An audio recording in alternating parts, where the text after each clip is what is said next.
In 2003, I was an altar server in a small rural church in northern Ohio. The church was old, not historic, just old enough to feel heavy, the kind of place where the air felt thicker after midnight. We stayed overnight during Holy Week.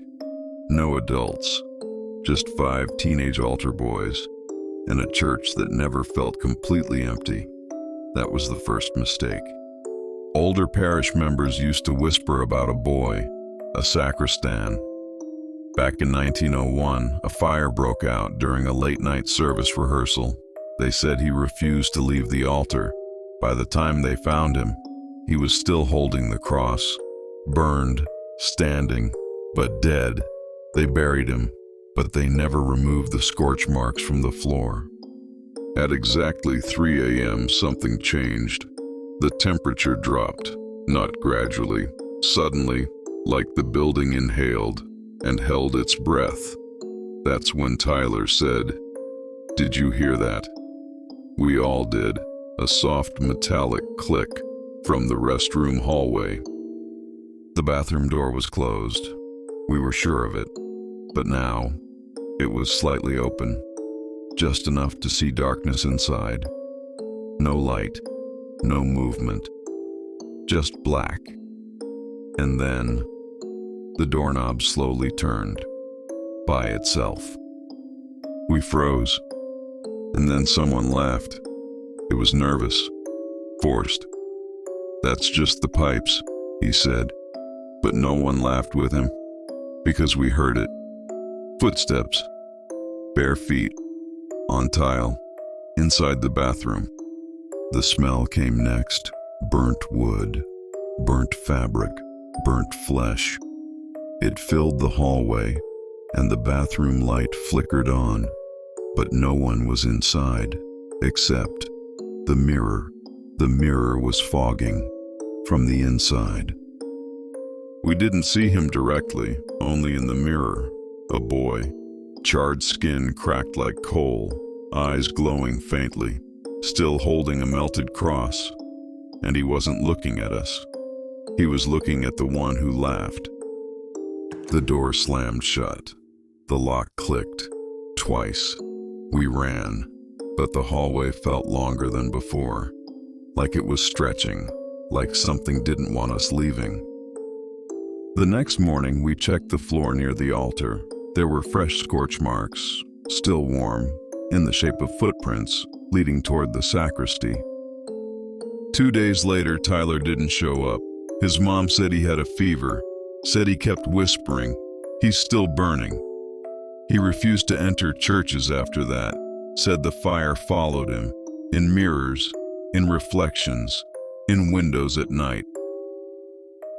We finally asked Father Donovan about the fire. He went quiet, longer than he should have. Then he said, "The boy didn't refuse to leave. He was locked inside." The sacristan had been locked in as a prank by older altar boys. The fire started accidentally. By the time they opened the door, it was too late. He died holding the cross, not in faith, but in fear. He didn't appear every year, only when someone laughed, only when someone made light of it, only when someone disrespected the place he died. And we laughed. 1 week later, I stayed late alone. I shouldn't have. The bathroom door was open. The mirror was cracked and written in ash. 3 words, "Still burning." Behind me, the doorknob turned. They renovated the church in 2008.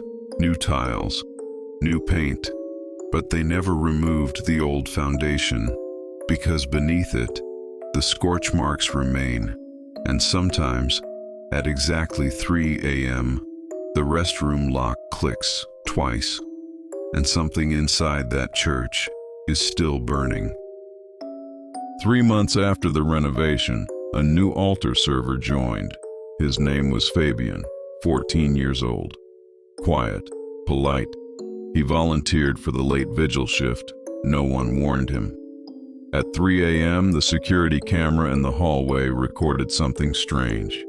Fabian standing outside the bathroom, motionless, facing the door, not moving, for 7 full minutes. When the priest checked on him, Fabian said something unsettling. He asked me to hold this, but Fabian's hands were empty, except they weren't. His palms were red, like something hot had been resting there, and the smell of smoke filled the hallway again. The church removed the old wooden cross after that. They replaced it with a new one, polished, clean, untouched by fire, but a week later, the new cross began to darken. At the edges first, then across the center, like something inside it was burning outward. The priest claimed it was moisture damage, but moisture doesn't leave fingerprints, charred fingerprints, small ones, wrapped tightly around the wood. And every night at 3 a.m., the cross tilts slightly forward, as if someone is still holding it, still standing, still waiting, still burning.